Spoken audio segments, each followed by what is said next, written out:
Hi guys, so lately we've been getting asked quite a few times, do you actually need a business partner to get started in Airbnb? And this video will hopefully address that. So we're gonna hope to give you like a full argument before we tell you our conclusion, and that will start with figuring out what do you actually need to do to run an Airbnb business? What are your actual roles and responsibilities? So he's gonna break that down for you right now. So yeah, exactly. In order to answer the question, do you need a business partner? Because need is a strong word. We need to go over the roles and responsibilities so you know exactly what you actually have to do. So the first thing you do once you've started that business is you need to reach out to landlords. You need to go on different websites and you need to drop messages. You need to call up landlords, estate agents. You need to get in contact with landlords.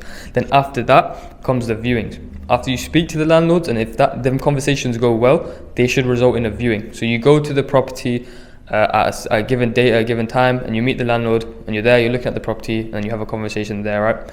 After viewings, and assuming that's gone well as well, and the contracts have been signed, you will then need to furnish the property. Now, furnishing it's just not just black and white. Obviously, there's a lot that goes into it. First, you have the planning, you have the color matching, all of that stuff.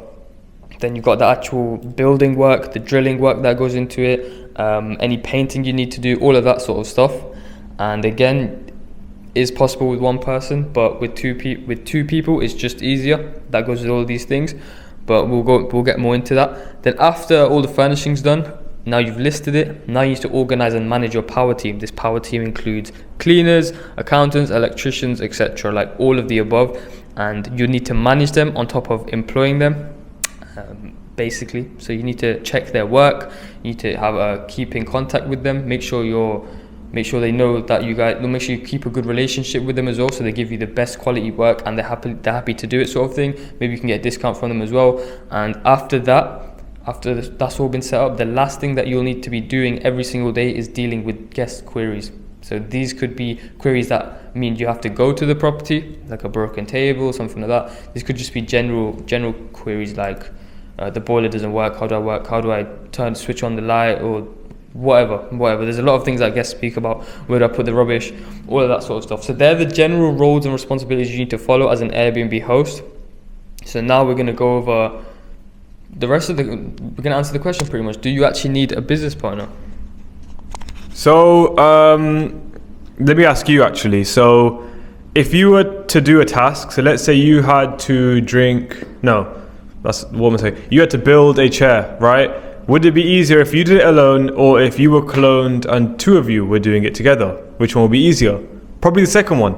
There's a lot of parts of that which are very, very important. So the option 2 is only more helpful if both of you are actually working hard towards that goal and you have the same goal in mind, right? If one of you is doing all the work and the other one's distracting you and is unmotivated and they're not even helping, then sometimes there isn't a point of having the other person. So the point that I'm trying to raise here is that having a business partner can definitely be a help as long as it actually does allow you to get closer to your goals and quicker, right? So this depends on a few factors as well, So number one, how actually is this person? Do they have the same goals as you, right? For us, it was pretty easy. It was like natural selection. Obviously, we're brothers, so being business partners was like a no-brainer. But I know for a lot of you, you're doing it with your friends, or you want to run the business with your cousin or something like that, or like maybe with your own sibling. But you need to basically ask yourself whether you two have the same, or even the 3 or 4 of you, whatever. Do you all have the same exact goals in mind? If there's one of you that wants to make the money just so you can blow it, that person probably isn't the best person to have around your business. If you know that one of you, if you know someone wants to do business with you, but you already know that they're lazy, they're bad on time, they're not very professional, it's probably not the smartest thing, You have to consider these things. So you also have to consider, do the skills overlap? Does your partner have what you don't? So I know with furnishing, I'm pretty lazy, right? I wasn't the best at building loads of stuff, whereas he was very fine with furnishing. He was happy to do 8-10 hours of furnishing a day. Me, not so much. So what we did was we just split it. He did all the work. I just planned how to do it, and then also helped him do it as well. I don't just sit there, all right. But in terms of the bulk of the furnishing work, he does most of it, and I just basically figure out what parts to get and design, that sort of thing. Because both parts are very, very important, and that's exactly what I want to say.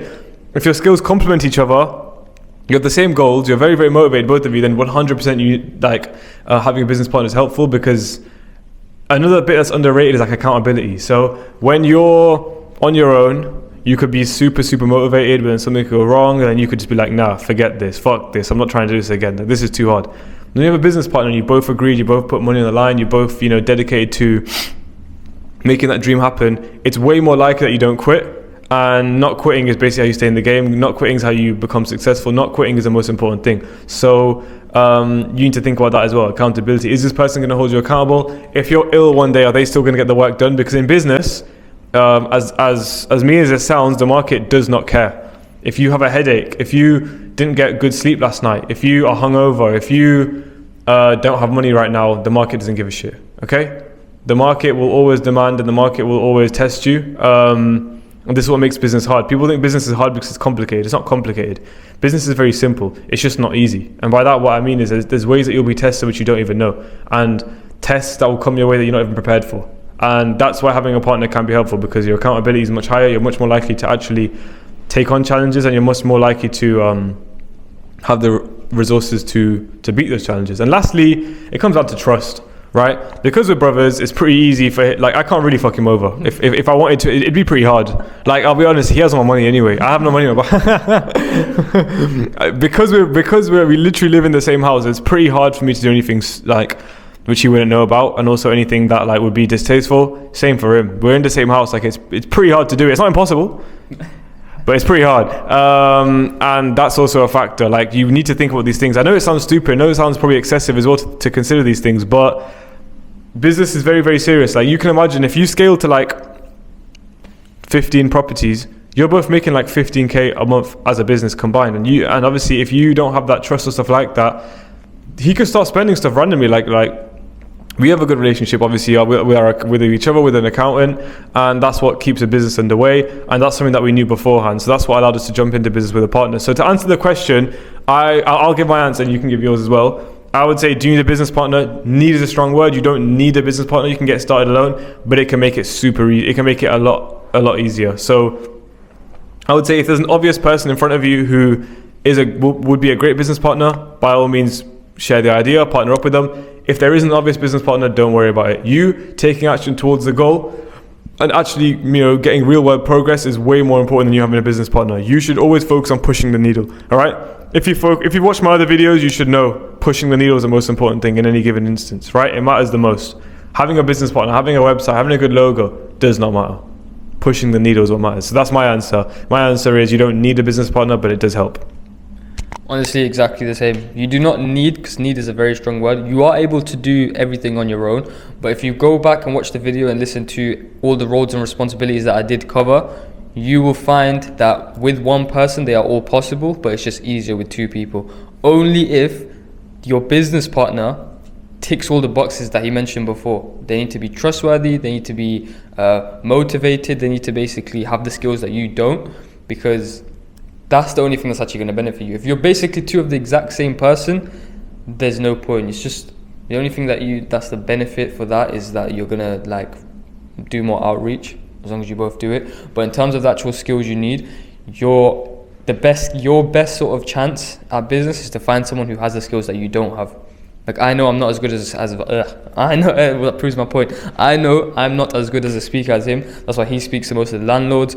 Even on YouTube videos, he speaks more, because the skills complement each other, isn't it? So it's just like, make sure you use that sort of thing. So yeah, you don't need a business partner, but it can be very beneficial. But it can also harm you a lot, so make sure you pick the right partner. But that's pretty much my answer. Is there anything else you'd like to add?